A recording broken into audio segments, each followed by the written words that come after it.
খোদার কসম আজকে আমি শুধু এসেছি আমার ভাইকে দেখতে, সত্য কথা না বলে পাচ্ছি না। যিনি নিজের ব্রাহ্মণবাড়িয়ার জমিনে সিএনজি স্টেশনে বসে হাজার হাজার টাকা শুধু হাসান রেজার মেহমানদারি করেছে।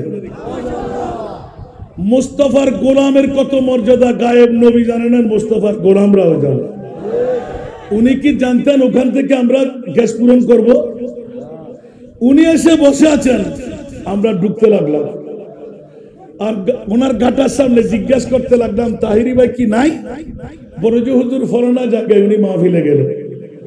মুনিব যদি সহায় হয় তো নিশ্চিত আমার মুস্তাফা রেখে দেবেন। সুবহানাল্লাহ বলেন।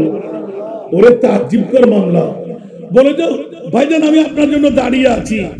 আর অ্যাওয়ার্ড হচ্ছে ওই দিন ঘোষণা দিলেন 6.5 লক্ষ টাকার উপরে। সুন্নির কোন আলেম ওলামা কাবের খরচ করে নাই, সুন্নিদের ঐক্যতার জন্য ভাইজান আমি 6.5 লাখ টাকা খরচ করে ফেলেছি।